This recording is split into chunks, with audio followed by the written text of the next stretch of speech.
Hello, welcome back to the channel. If you're new here, hi, hello, my name is Lacey. As you can see, I'm starting off with my P. Louise base, and just tapping that into the skin just to get the eyes all nice and ready for the quite intense eyeshadow we will be using. I'm going to be going in with my Mama Mitchell and Beauty Bay palette, just because I have yet to get my hands on the Made by Mitchell palettes. I'm definitely looking into them and they do look quite intriguing, but I don't know which eyeshadow palette to pick. Anyway, I'm just going into this kind of deep, kind of rustic burgundy red and applying that kind of messily. I'm not being too specific. Just kind of applying that on the outer and inner corners of the eye. That's kind of just where I based it. I wasn't completely sure how I wanted the eye look to kind of be placed, so I just kind of winged it basically. But I did know that I wanted most of the depth to be on the inner and outer part of the eye, because I was going to go for a halo eye, but then I kind of went for a bit of a all round out, smoked out, grungy kind of look, and I kind of liked it, I'm not gonna lie. Anyway, just doing the same to the other eye, and then I'll go back into the palette and I will then get a red, because I wanted the look to be very vibrant and very like fiery, but also quite grungy. So I start applying the kind of reddish shades, doing all of that, working my way through. These things take time. And yeah, just like I said, I'm not really being very precise with it. To be fair, I never am with my makeup looks until the very end, where I'm like, yes, thank God, it came together all right. But yeah, just kind of slowly blending these things out.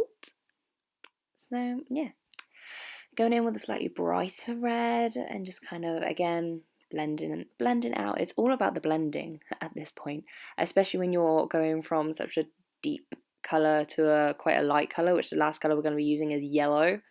So it's very important to kind of get those tones right in a way that they blend out seamlessly into one another, if that makes any sense. I don't know if I've just waffled most of that. Anyway, sorry if you could see some sun in my video. The sun decided to come out for some reason. Didn't know where he's been for a while, but he just kind of showed up unannounced, uninvited, unwanted. Well, unwanted for this video. I mean, he kind of picks and chooses its own time, doesn't he? Anyway, going in with black because I thought it's not looking grungy enough, so I just kind of dabbled in a bit of the black, not too intensely, but add a little by little kind of thing, and just kind of deepen out the outer and inner part of the eye. To be fair, I didn't really know what I wanted, how I wanted the look to come out at this point. So I don't know. You can probably see in my face, like I had no idea what I was doing. I kind of had a hunch about what I wanted to do, but I'm like this with every eyeshadow look. I never know. I know what colours I want to use, but I never know what I'm gonna do with them. So I should probably be a bit more organised in regards to that. But I just didn't. I just thought, I'll just wing it, it'd be fine. Anyway, just blending out that kind of black colour and going back in with that burgundy shade and just kind of helping the black blend out into the red. So yeah, hope everyone had a really nice weekend. Anyway, I mean, they just kind of fly by these days, honestly. With the darker evenings, it's like I don't know where the day goes. But I did watch. Was it Bridgerton? Bridgerton. Oh my goodness, it's amazing. You should definitely watch it if you have Netflix, I'm not gonna lie. And obviously, if you're of age, that would certainly be helpful. But yeah, just kind of a buffing in that red with the orange now. Like I said, we're going for a bit of a sunsetty, kind of ombre kind of thing. You know how it is. So yeah, now going in with the yellow shade in the palette. You don't have to have this palette. A lot of other palettes do have very similar shades, like the Be Perfect palettes or I don't know, the James Charles and Morphe palette, I guess, might have those shades. So yeah, even if you have to dip into different palettes, I suppose.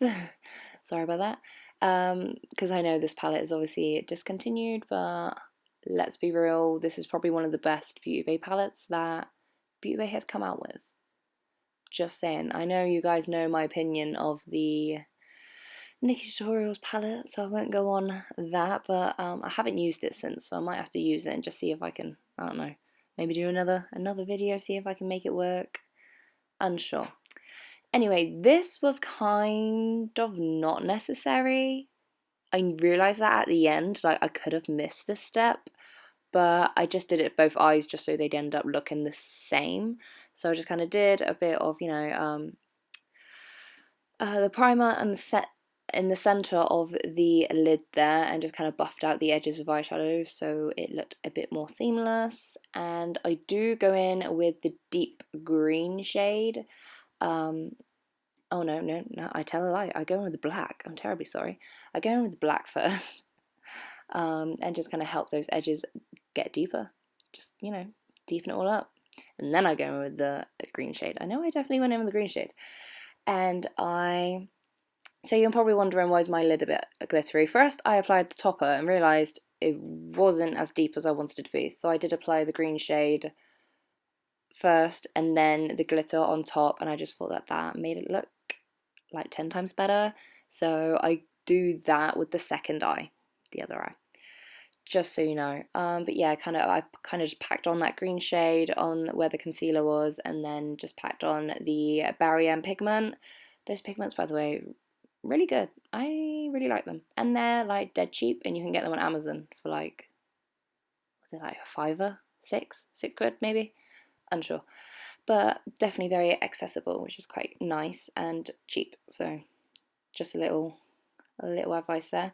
And I'm just kind of buffing out those edges because, like I said, the deeper parts of the eye, I definitely want to make sure those are blended into the lighter shades, just because it looks kind of like botched, yeah.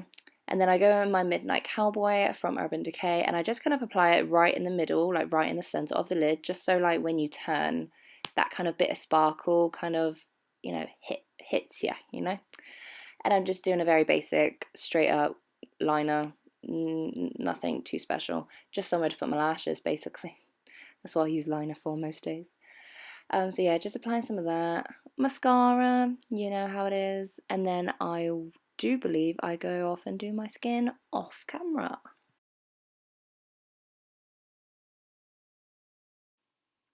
So yeah, just kind of I just do my skin off camera now. I mean, it's not that interesting. I kind of don't change it up that much unless I find like a ride or die kind of face product, then I do tend to let you guys know about it. But my skin just kind of, I know what works for my skin. You know when you know the products that work for you and you just use them on the daily. That's kind of where I am in life, and I'm quite happy with that. So yeah, just going back in with the yellow because I like to have a very like was it exaggerated? Yeah, I like to be quite exaggerated, kind of right into the temple. Some people might not like that, but I kind of like it. And then just going in with any old black liner. I'm sure it doesn't matter what black liner you have, and just kind of deepening up the lower lash line. I'm not very good with liner, so it tends to get a bit of everywhere. I'm not gonna lie, I did have a chunk of it in my eye, so that was fun. And just starting to buff that all out using like the burgundy shade and, you know, etc, etc, just kind of, you know, just so it kind of mirrors the top of the eye basically. And I hate doing my makeup when I look like this because I literally look like a demon when I look down like that, like an actual demon. I've never seen one, but I'm sure that's what they look like. But anyway, just gonna buffing that all out. So yeah, I think we're coming up to the end of the eye look. It's not a very complex eye look, I realise, but I just fancied being like really grungy, and like I was very just like moody that day, so I was just like, wear some grungy makeup. I mean, Bob's your uncle, you know. So yeah, I think that's why I've kind of I've not say I've stopped, but I just find it easier to do a voiceover instead of talking while I do my makeup because I'm not an excellent multitasker. I will say I would much rather just do the makeup and then voiceover afterwards because I just can't talk while I do stuff. Like I lose track of thought and it's a whole thing. So I'm gonna go in my MAC nylon, just a little bit, just a little touch, and just kind of put it in the brow bone and the inner corner. I still like MAC nylon, I'm not gonna lie, it's still really good highlight shade for your, brow bone inner corner. Then going with the Doll Beauty lashes in Jasmine. These lashes are so good if you want something really, really kind of dramatic. These are a dramatic lash that I like because they're not too heavy, where you feel like you're wearing like really heavy lash. You know what I mean, like the really heavy thick ones. I don't like that. But these, they look very glamorous, but they do look enough. They are enough for this look, so that's what I like about them. So that's pretty much the look all finished. I hope you guys enjoyed watching. If you did, feel free and give us a thumbs up, leave a comment down below. And don't forget to follow me on IG. My IG is lacy.makeup. Feel free and give us a follow. And of course, feel free and subscribe. I'll see you guys in the next one. Bye.